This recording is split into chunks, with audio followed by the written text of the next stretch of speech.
Hello everyone, happy Monday and welcome to today's video. We're going to be talking about the latest fragrances that have been announced over this past week and evaluate whether or not we want to get them and why. This is a series I like to call Smash or Pass. It's a playful way for us to look at what's on the market, evaluate the newest trends, and make a decision about whether or not we find certain fragrances appealing based solely on the marketing, the general aesthetic of the bottles, the notes. This is a way of us to window shop for fragrances, if you will. So if this sounds interesting to you, then definitely do keep on watching. But if this is your first time on this channel, hello, my name is Anya. I love fragrances. I talk about them here every single weekday. That is Monday through Friday, along with a ton of bonus content on TikTok and Instagram under the username ANECHKAFRAGRANCES. So if you're interested, do follow me on those social media platforms. And if you're interested in fragrance history, I also have a podcast called The Fragrance Report. This podcast focuses on fragrance history. We like to revisit different perfumers, fragrances throughout the ages. We like to talk about different historical periods and how they may have influenced fragrance as well. So if that is of interest to you, check out The Fragrance Report on Spotify and on YouTube. We have a new episode launch every single Wednesday. In addition to that, if you're someone who wants to be a bit more mindful with your fragrance consumption, if you want to focus more on what you have in your collection, or if you just want an effective way to monitor how much you're spending on fragrances, I would highly suggest you download my fragrance collection log and expense tracker. It's available in my Stan store. So with that being said, we have quite a few new releases to talk about, so let's get into it. Alright, let's talk about the first fragrance. This is by the brand Marc, and I might be pronouncing it incorrectly, and if so, please forgive me, but this is a fragrance called Cocoon. So this is supposed to be a fragrance for both men and women. It's a juicy and citrusy fragrance that has touches of ambroxan.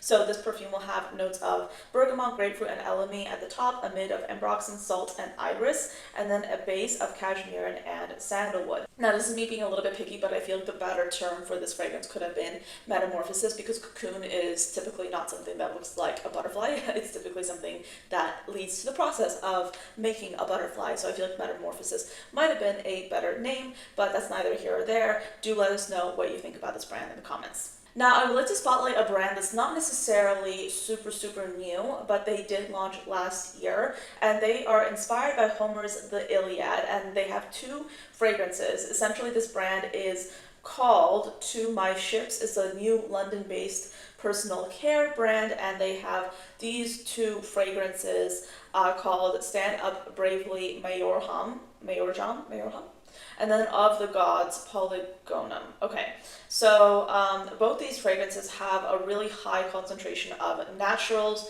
Stand Up Bravely is 99.67% composed of naturally derived ingredients, and then Of the Gods has 99.97% naturally derived ingredients. Okay, so the Stand Up Bravely fragrance, let's look at these notes. This is described as a crisp, fresh, and earthy fragrance with key notes of bergamot, sandalwood, and mayorham.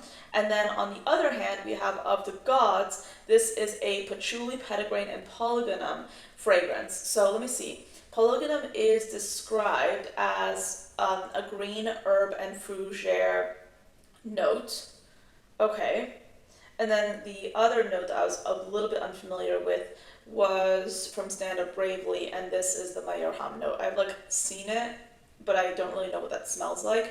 And it looks like this is also a green herb and fougere kind of fragrance. The brand is selling these fragrances in 100 milliliter size for 195 euros. Stand Up Bravely is supposed to appeal to those who have a earthy depth of character tempered by restraint. And Of the Gods is inspired by the idea of a sophisticated musical piece that grows more intensely pleasurable with each listening. And reading this a little bit further, it looks like that note polygonum, also known as Solomon's Seal, is related to Lily of the Valley. I'm curious to know what you guys think of this brand. I think the bottle design is simple and yet still timeless. I love the details of the texture on the cap, the cursive font on the actual bottle design.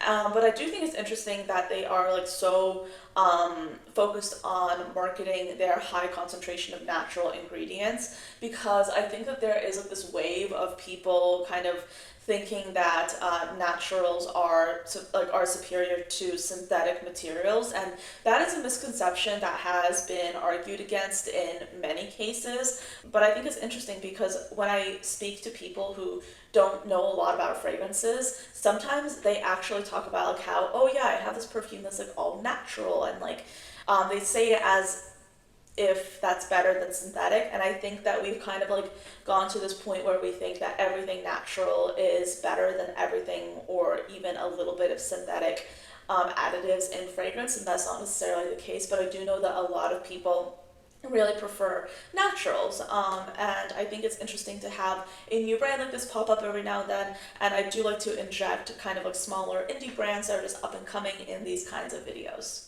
We then have some new fragrances from Nurua, which is a Brazilian brand. Apparently they are the #1 cosmetics manufacturer in Brazil, and they're based in Sao Paulo, and essentially they are pretty prominent in Brazil and in a lot of Latin American countries. I haven't heard of this brand, but let's talk about it. So essentially these are fragrances that are created with precious essential oils derived from the Amazon rainforest. And this is all going to be part of the Nurua Echoes collection, celebrating the power of natural elements, where in the forest everything lives, everything has a voice, and everything has a soul. So their original fragrance, I believe, is Alma, which also means soul, and it's they're adding to this collection with Pedra, which means plant, and Raiz means root. So let's go into the notes for all these fragrances. So let's start with Alma. So we have a lot of really interesting notes that, again, I'm not super familiar with, so let's talk about them. So we have a top note of Breo Blanco combined with mandarin, Sicilian lemon, and jasmine, a mid of Prioca, passion flower, and lily of the valley, and then a base of Cabiaba balm, Pripioca, amber, and cumarin. So Breo Blanco is a resinous scent. Prioca is an earthy aromatic woody note that's in the spice family, and then Cabiaba balm is a soft balsamic woody and mildly spicy smell in the resins and balsams family. Okay, so let's look at the other ones. Then we have Ecos Pedra. So this is going to be an aromatic fragrance featuring that Breo Blanco note, lavender, bergamot, and artemisia at the top, amid of mineral notes, cypress, and geranium, and then a base of moss, patchouli, and amber. Then we have Ecos Raiz, and this is a woody aromatic scent with pripioca, black pepper, cardamom, and nutmeg at the top, amid of green leaves, vetiver, and Brazilian rosewood, and then a base of oak moss, cedar, and sandalwood. All these fragrances do seem rather interesting. Again, I think that these feature two notes that I've never smelled before, so I don't know what they would smell like. It's always interesting to like see new notes like these and kind of get a sense of different scent profiles, of course. So if you're watching from any Latin American countries, or if you have family or friends located there, do let us know, have you heard of this brand, and if so, what are your thoughts on this launch? So let's take things stateside and talk about a new launch by Victoria's Secret. This is called Bare Suede Vanilla, and this perfume will have notes of wild saffron, creamy sandalwood, and vanilla milk. Now, I remember like in the 2000s, the Victoria's Secret fragrances were kind of all the rage, and I feel like recently they've sort of like dropped off a little bit. I don't really see a lot of people talking about the Victoria's Secret fragrances, not as much as I used to. Maybe it's because I just watch different people or what, but yeah, I mean, I can't say that I would necessarily go out of my way to try this out, but I feel like if you are in the Victoria's Secret store and you find this kind of thing interesting, this might be for you. For me, this will definitely be a pass. I don't think that this would be something I realistically want to try out. We also have a new launch from BDK. This is going to be called Nectar Oud. So this fragrance has a top note of raspberry, a mid of saffron, and then a base of oud.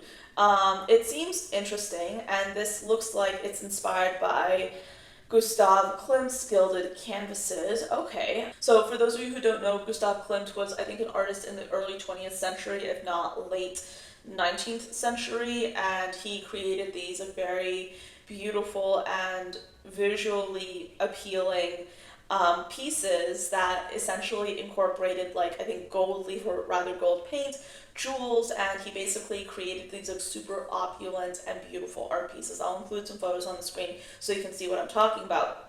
chances are, even if you don't know the name of this artist, you've definitely seen his work here and there, because his work has become like really popular in pop culture. Like people tend to use that imagery a lot, either get inspired by it or use it. So yeah, this fragrance does seem intriguing, but I will say, here's the thing, I don't often find it easy to get excited about a fragrance when only like 3 notes or 3 key notes are released. This is the kind of thing that I would like put into my back pocket, and if I see it, I'll definitely smell it, but I find it difficult in this day and age to get excited about a fragrance when the notes that are released are so bare bones and so minimal. Because with everything kind of getting released all the time, it's kind of getting harder and harder to be excited about fragrances. And when you only have a limited number of fragrance notes to look at or to digest, it's harder to really be excited about a perfume, even though I do like the inspiration of this. So we have a new fragrance by Electimuss. This is called Astrum Nova, and this is inspired by the night sky and the stars within it, telling the story of the connection between the land and the sky, while celebrating the eternal nature and our relationship with the natural world. So this perfume will have notes of mango and bread seed, bergamot, lemon, and mandarin at the top, a mid of blackcurrant, orris, and osmanthus, and then a base of oud, musk, amber tonic, oak moss, tonka vanilla, and ambroxan.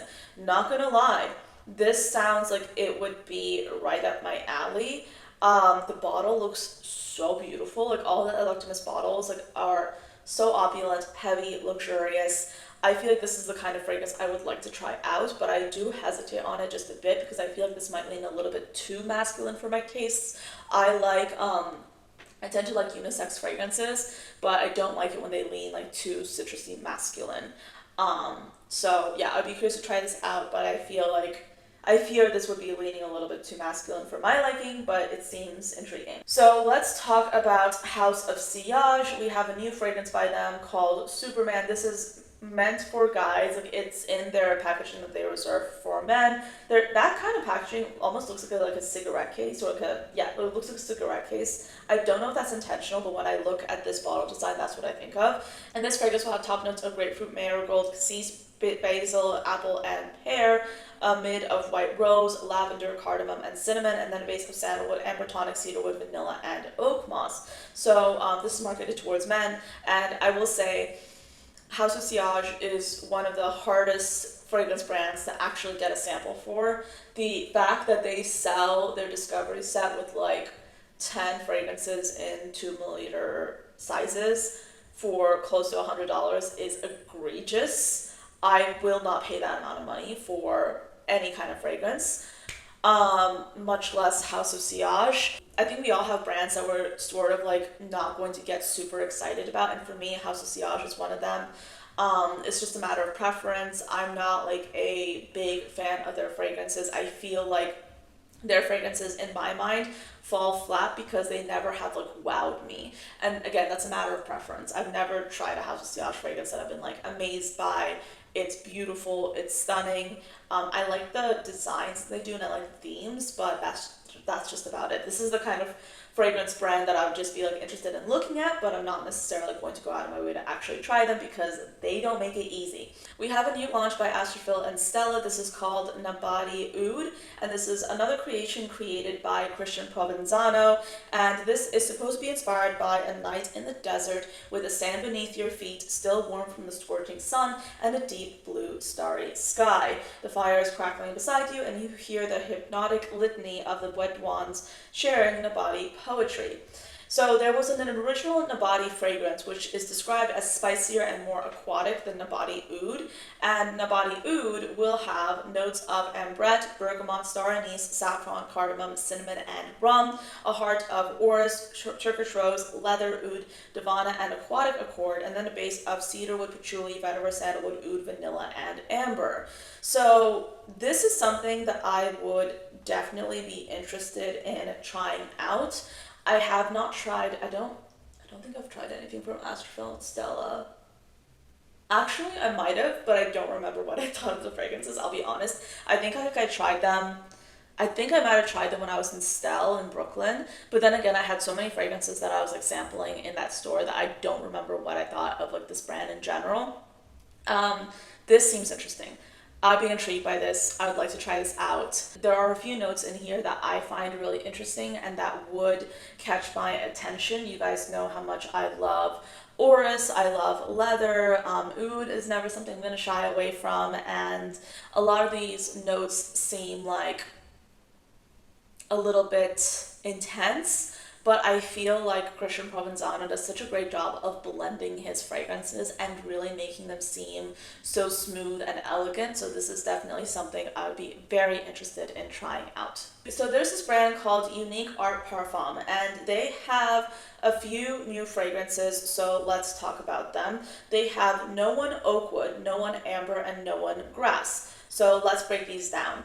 No One Oakwood will include notes like white grapefruit, Virginia cedar, ylang-ylang, tuberose, rosemary, cardamom, leather, and vetiver. No One Amber will include notes of pink grapefruit, Sichuan pepper, bergamot, cardamom, olibanum, vetiver, hedoine, divana, and cedar. And then No One Grass is an amber citrusy fragrance that includes incense, palo santo, rosewood, bergamot, musk, Sicilian mandarin, pink grapefruit, juniper berries, black pepper, rosemary, and oak moss. I love juniper berries, so I feel like the juniper berries alone will make me want to sample this fragrance. But yeah, am I alone in thinking that sometimes these new releases are getting a little bit redundant? I'm not like talking about this brand specifically, but I feel like so many new releases out there are just becoming like very kind of same. Like I was in Ulta yesterday and I saw so many fragrances with cardamom, woody notes, spiciness, vetiver, and I feel like certain fragrance profiles are just becoming regurgitated over and over again. So it's kind of difficult for me to get excited about any one particular fragrance because I feel like they all start kind of like running into each other. Not to say that I'm not open to trying new things, but when the same things are being released over and over again, it's like a little bit difficult to be excited about it. Let me know what you guys think. So let's talk about some new body mists from Women's Secret. So we have a total of 4 in the collection. They've previously had Precious Elixir and So Captivating. Now they have 2 additional ones with Divine Spark and Twilight Allure. Divine Spark is a violet white floral with notes of plum, grapes, and liquor at the top, a mid of violet, jasmine, and rose, and then a base of cedar with vanilla and musk. On the other hand, Twilight Allure is a fragrance with top notes of licorice, raspberry, and peach, a mid of jasmine, and then base of vanilla, caramel, and sandalwood. I have a theory, okay, and hear me out. I feel, and I might have mentioned this before in another video, but I feel like body mists are sometimes a recession indicator. Like, because think about it, right? We've been seeing some like body mists that come on the market, like just like quietly being released. And I feel like body mists are easier to market and easier to sell to people who have less spending power. And I feel like body mists are a recession indicator. Not saying that you should necessarily pivot to body mists. I think that there is value in being super intentional about what you purchase, because if you do practice a bit of what I call mindful consumerism, and you save your money for items that are really good quality and fragrances that perform well, fragrances that are a little bit more unique and special and interesting, essentially fragrances that you want to get, that is in a way saving money. Just getting an affordable fragrance or getting several affordable fragrances just on impulse is not going to save you money. It's actually going to have you spend more money in the long term rather than getting something that you can be super thoughtful about and super considerate about and then enjoy more. So yeah, but I do think that body mists are kind of a recession indicator. Let me know if you agree or disagree. I'm curious to hear your thoughts on that. But yeah, that's it for this video. I don't know. I feel like we're hitting a bit of a dry spell when it comes to fragrance releases. Not saying that we haven't had interesting launches. I think that there are a few brands that have launched with fragrances that I do find intriguing, that I find exciting. Love-O-Matic Room 1015 is one of them. I will be talking about Love-O-Matic this week in future videos. Spoiler alert, I got that fragrance last week. I've been wearing it. I really like it. I think it's a great fragrance for the summertime. I am genuinely excited about that fragrance.